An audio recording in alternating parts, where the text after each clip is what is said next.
Nakakagulat talaga eh. Kaya sana maintindihan mo yung reaksyon namin ng tatay mo. Gusto na nga mamanhi ka ni Doña Hilaria dito bukas. Baka bukas malay natin lumamig na ang ulo ng tatay mo. Lumayas na kayo! Hindi ko ibibigay sa inyo ang anak ko! How dare you? Pinalalayas mo kami sa sarili kong lupa! Lupa namin na kinamkam ninyo! Pasensya po! Didilis off. Bukas ng bukas din. Humanap na ka ng malilipatan niyo! Hindi mo nagtuloy ang kasal. Kung ayaw nila, diwag. Don't worry, Papi. We'll find someone better than her.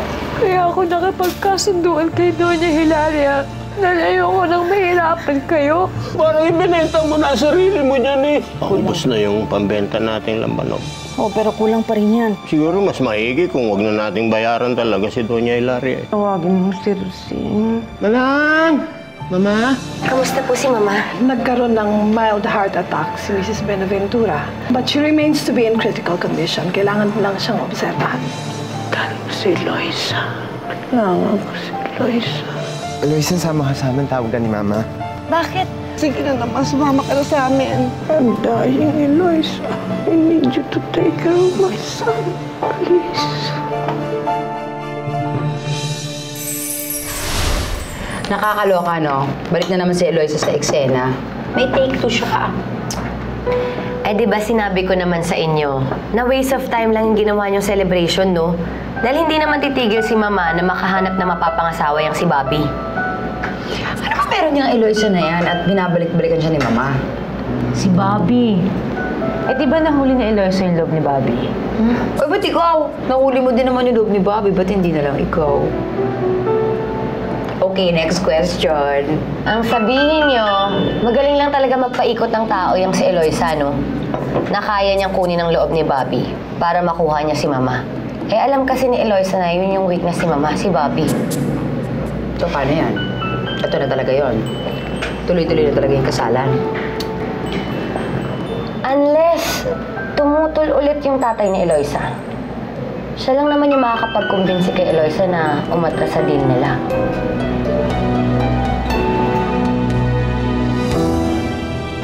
Ay, Diyos ko. Eh, si Ateng, kumusta na?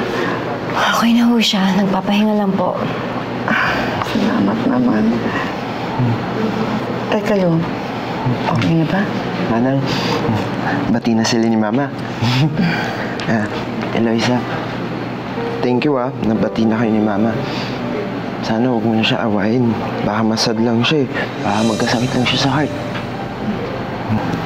Pakisabi na rin sa papa mo na sana huwag na awayin si Mama kasi mabait naman si Mama. Baka ako na naman yung masad. Mrs. Benaventura is getting better and better. Ay, Diyos ko, salamat po. A few more days here will do her good. Pahinga lang naman ang kailangan niya talaga. Kapag nasa labas na siya, make sure bawasan niya ang workload niya. Dahil makakabawas din to sa stress level. She needs to take things slow. Re-resetahan ko siya ng gamot para sa sakit ng puso. Alam niyo naman, tridor ang heart ailment. Pero kailangan lang natin mag-ingat. Thank you, Doc. You can get the prescription from my office. Ako na po kukuha, Doc. Sige. If you excuse me. Thank you. Thank you po. Salamat po. Narinig mo yun, Ate Lua? Kailangan daw magpahinga ni Mama. Ibig sabihin, mas madalas na siya sa bahay ngayon kaysa sa opisina. Lagot ko. Hindi, papasok yun. Hindi. Magpapahinga yun.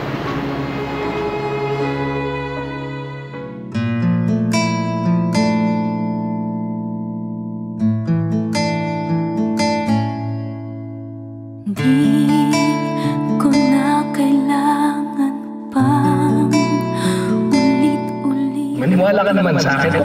Pupunta ba ako dito? This is for you. Tigilan mo na ako, Lucio. Pwede ba? Ang sakit-sakit na. Aba, ang ganda niya na. Alam mo ba ako, nag-drawing din ako? Sasakay ako. Airplane. Sasakay ako paglaki ko. I want you to marry my son. Matanda na ako, Eloisa. In a few years, hindi ko na kaya patakwin ang negosyong ito. Sa totoo lang, pagod na ako. Pero habang wala akong pag-iwanan ng lahat ng ito, wala akong karapatan Si Bobby niya lang natitirang buhay sa mga anak ko. Nakita mo naman ang kalagayan niya. Hindi ako nahihiyang aminin niya. Natatakot akong maunang mamatay sa kanya. Alam nga naman ipanalangin kong mauna siya sa akin. Ako hindi itutuwa kung talagang gusto mo na mag-asawa. Nasa tamang edad ka na eh. Kaya lang, huwag naman doon sa sintok-sintok yun. Tay, huwag mo naman ako sabihin yan tungkol kay Bobby. Mabait si Bobby. Hindi siya katulad ni Lucio. At hindi niya ako magagawang saktan tulad ng ginawa ni Lucio sa akin. Marami namang ibang lalaki dyan na hindi ka rin sasaktan tulad ng ginawa ni Lucio. Eh, huwag lang dyan sa anak ni Doña Hilaria. Lumayas na kayo! Walang kasayang mga naganap! Hindi ko binigay sa inyo, anak ko! Lumayas kayo! Lumayas na kayo! Nanay, bati na sila ni Mama. Eloisa, thank you nagbati na kayo ni Mama. Sana huwag mo na siya awayin. Baka masad lang siya eh. Baka magkasakit lang siya sa heart. Uy, hindi ako aalis dito hanggang di ko napapatunayan na totoo ang sinasabi ko. Mas wala ka na kailangan patunayan pa. Dahil wala akong balak na makapagbalikan sa'yo kaya magpapakasaya ko ng babae mo. Sa aking panaginip, hindi ka mawawaglit. Kahit kailan, pagmamahal para sa'yo'y hanggang langit. At ang aking pag-ibig, Aminin ko. Mahal na mahal ko pa si Lucio. Kahit may iba na siyang mahal.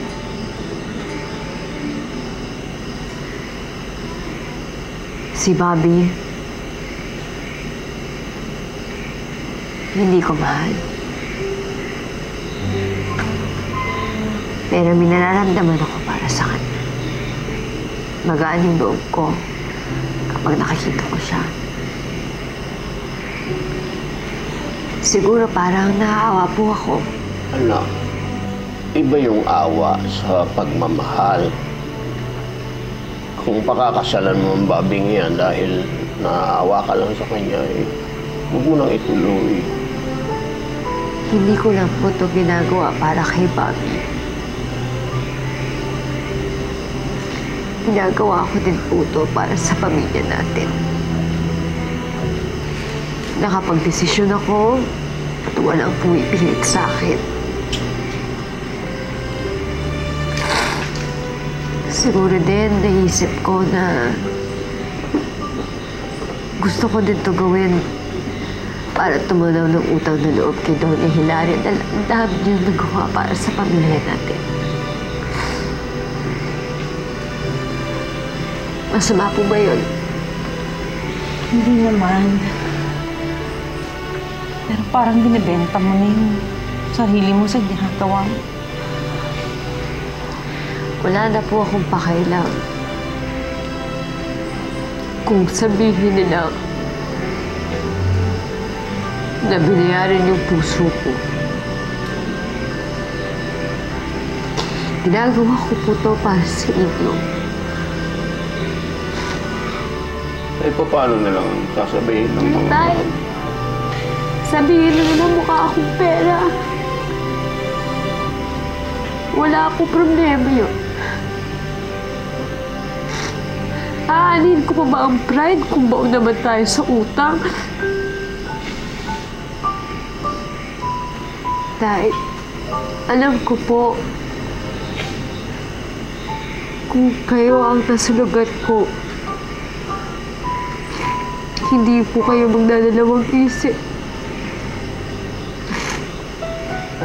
Nagawin din po ito kahit nakakahiya. Dahil hindi niyo po kami matitiis. Dahil lang sa mga sinasabi ng ibang tao.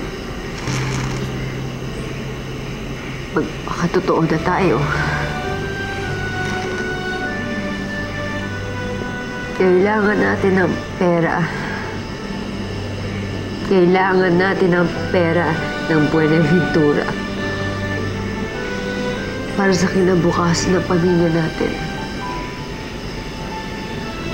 Kaya nakapag-desisyon na ako.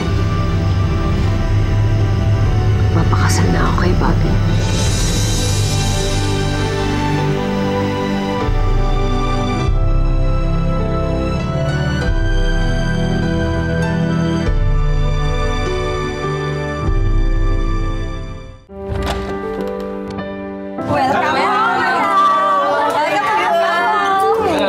Thank you. Welcome home, Ma.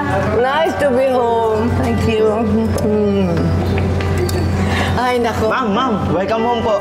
Oh, thank you. Sige, balik na kayo doon. Thank you, ma'am. Ay, nako. Siguro ang dami niyong prayer sa akin, kaya gumaling ka agad ako, no? Sabi nga nila, ang mababait daw yung unang kinukuha ni Lord.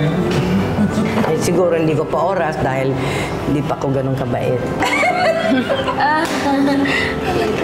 Anyway, nagpaluto ako ng masarap na pagkain kay Rosine to celebrate my second life. And thank you very much for my prayers. Okay? Sige, balik na kayo sa trabaho. Opo, Ma'am. Salamat. Gigi, Margot, I need the papers in my office. Ateng, di ba sabi ng doktor, slow down. Ma, oo nga naman. Huwag mo na pong isipin yan. Kami na pong bahala dun. Oo nga naman, Mama. Can't you wait? Pahinga-pahinga pag may time. Hindi ako sanay sa walang ginagawa eh. Ay, naku. Yan ang gawin mo. Magpahinga ka. Nahirapan ako, malat ako. Sige na, pahinga. Alam ko na, I'm going to prepare the wedding of Bobby and Eloisa para matuloy na ang kasal nila. Sandali. Ba't ba parang nagmamadali ka? May hinahabol ka ba? Rusing. Paano kung atakihin uli ako? Aber? Ay, gusto ko maayos na ang kalagayan ni Bobby. Pagkasal na sila, I can go. At hindi ako papayag na may hahadlang pa sa kasal nila. You understand? Hindi pwedeng matuloy ang kasal. Oo nga eh. Tuloy na magiging bida yung Eloisa na yon dito sa bahay na to kapag nangyari yon. Kaya mag-ingat ka, Gigi, no? Kasi kapag nakita ni Mama na mas magaling sa'yo si Eloisa, baka palitan ka na niya sa kumpanya. Excuse me, hindi pwede yun, no? Ba't ako? Nauna nga ako sa kanya dito. Teka, bago ka mawala, Gigi, ako mawawalan eh. Ano bang trabaho ko dito, diba? Tagalaga ni Bobby. Pag nandiyan yung si Eloisa, ano pa ako?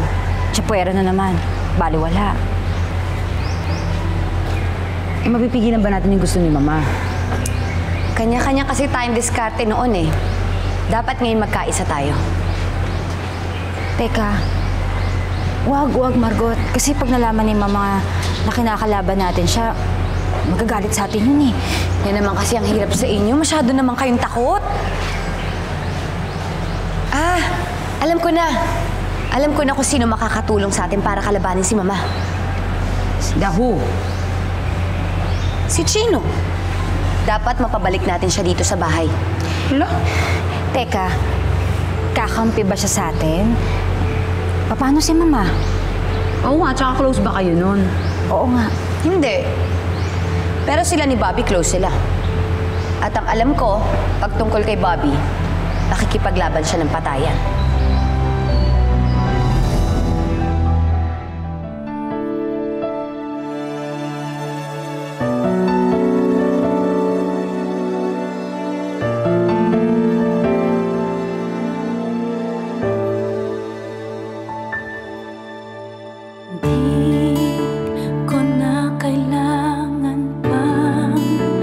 Ulit-ulitin na ikaw ang lagi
puso't damdamin.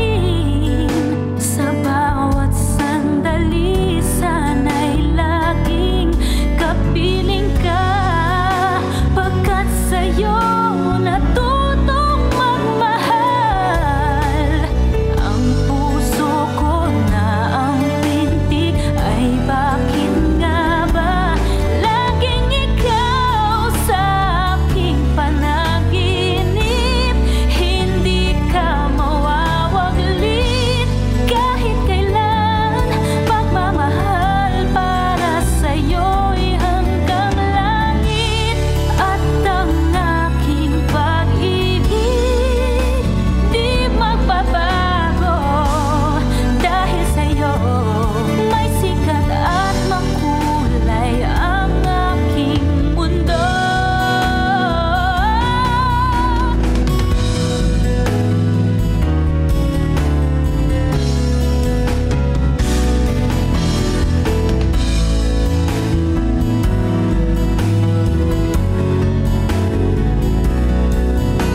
Ikaw aking panaginip. Di mawawaglit kahit kailan. Para sa'yo'y hanggang langit. Oh, hindi magbabago. Dahil sa'yo may sikat at makulay ang aking mundo.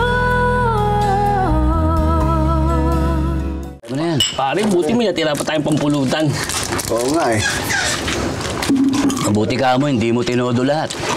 Kung hindi, baka wala pa tayo iniinom ngayon. Ganun talaga pag minamalas eh. Oscar, Malamang, hindi ito panalo. G, Dito, susuyatin siya. ano ba dito?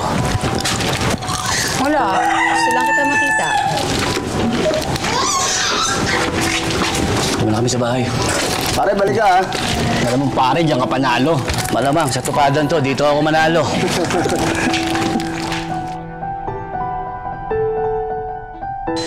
Sana nag-text ka muna bago ka pumunta. Eh bakit ba? Gusto na naman ko ng sorpresahin eh. Parang di ka masaya nandito. Teka lang, may tinatago kang babae dito, no? Babae? Wala, sa ko lang may tatago dito yun. Eh paano parang di ka masaya na nandito ako? Mahal naman, siyempre, masaya ako. Gustong-gusto ko nga lagi tayo nagkikita eh. Alam mo namang tuwan-tuwa ako yung namatay yung asawa mo. Nagkabalikan tayo. Talaga? Oo naman. Alam mo namang...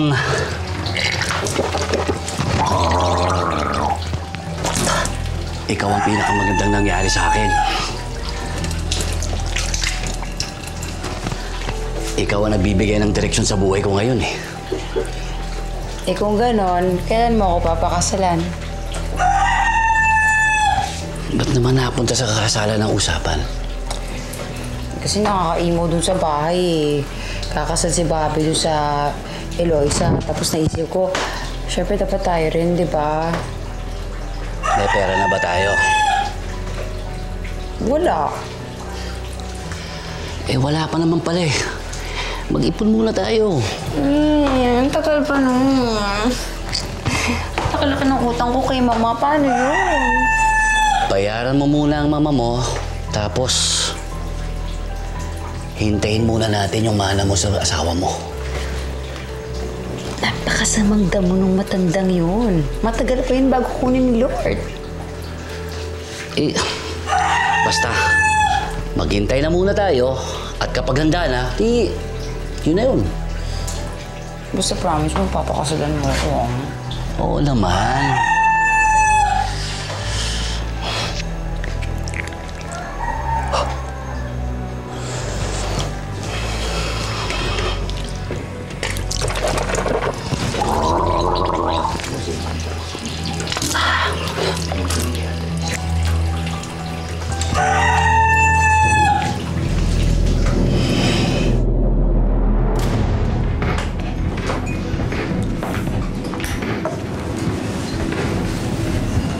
Nakakapagod din pala magpalipat-lipat sa iba't ibang bansa, no?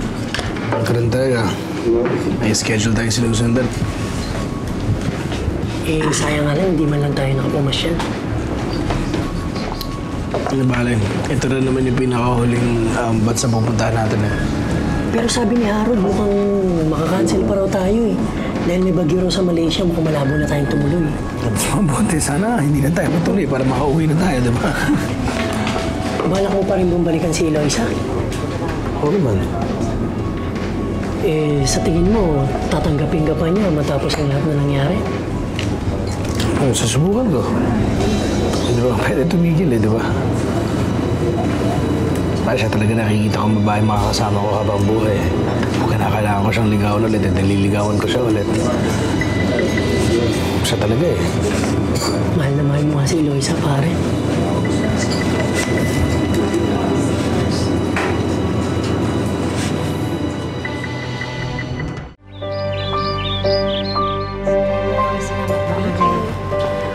Ma'am Rose, thank you po Yes. Ingat kayo ha. Yeah, thank you. Mami? Bye. Bye-bye. Ingat po kayo. Sige po ha. Mami, anong hinahanap mo para matulungan kita? Nawawala. Yung anong nawawala? Yung chopper ko nawawala. Yung chopper ko. Bobby? Tulungan yung chopper ko. Hahanapin natin. Hindi nawawala yun. Hindi yun. Yung chopper ko. Bobby, hindi nila kinuha yung chopper.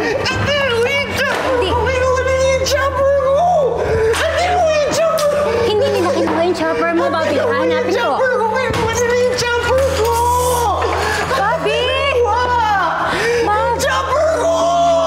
Promise, hahanapin natin Luan. Hindi nawawala. Kinuha nila yung chopper ko at kinuha nila yung chopper ko! Hindi nga nila kinuha.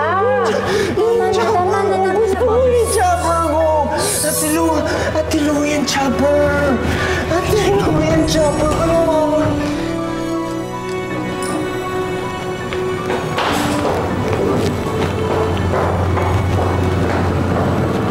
Napasubo ka na, no? Nakita mo na ba yung magiging future niyo ni Bobby? Alam mo, kung gugustuhin mo lang, pwede ka pang umatras. At bakit ko naman gagawin yan? Dahil may delikadesa kang tao. Yun ang perfect answer. At yun ang inaasahan ko na sana meron ka. Para naman mawala sa isipan ko na mukha ka lang talagang pera. Sinasabi mong mukha akong pera, di mukha akong pera. Pero ginagawa ko nun to para sa pamilya ko. Pareho lang kami ni Donya. Pareho lang kami ni Mama. Para sa pamilya namin.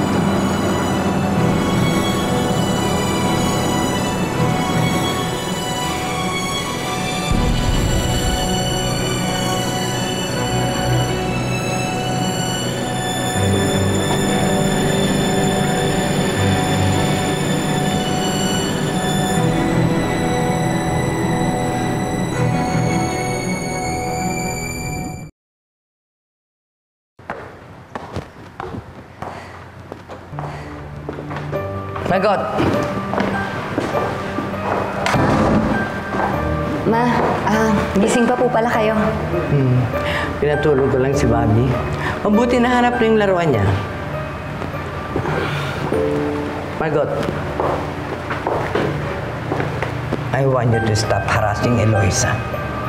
Narinig ko ang sinabi mo sa kanya kanina. Ma, I was just trying to help. Alam ko po kasi kung anong klaseng tao si Eloisa.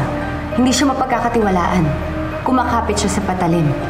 At ang mga taong kumakapit sa patalim, kaya niyang manaksak. Maalam ko, nararamdaman ko, she will be your downfall. My downfall or yours?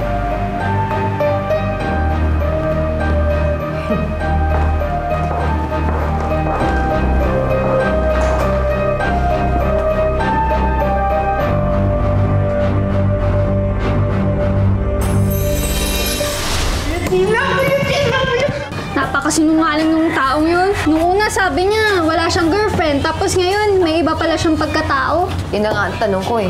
Nakakainis, in-love pa ako sa isang taong hindi ko naman kilala. Sino sa inyo nagkaroon ng lakas ng loob na sirayan ng mga plano ko? Walang karapatang bumalik dito ang lalaki niya. Gugulo pa ang sitwasyon. Siya lang naman kasi makakapigil sa kalokohan ni Mama. Kung mag-aaway lang sila ni Ating, mabuti pa lumayo na lang muna siya dito. Maganda na kayo Malapit na ang gera. Hindi na magbabago ang isip ko. Si Eloisa ay para kay Bobby. At kahit tumutol pa kayong lahat, ipakakasal ko pa rin sila. Kung sasaktan mo lang ulit ang ate ko, siguro dapat tigilan mo na lang siya. Oo nga, umiiyak na si ate. Hindi namin papayagan na saktan mo ulit ang ate namin. Ano ba nangyayari? Bakit mga ganito mo ko tratuhin? Akala mo ikaw lang yung nasasaktan eh. Eloisa, sandali lang ako nawala. Tapos pagbalik ko, biglang malalaman ko, ikakasal ka na pala. Di ko kailangang magpaliwanag sa'yo. Hindi naman kita kilala. Sa tingin mo papayag ako na ituloy mo yung kasal mo? Sasabihin ko sa kanila ang lahat ng tungkol sa atin.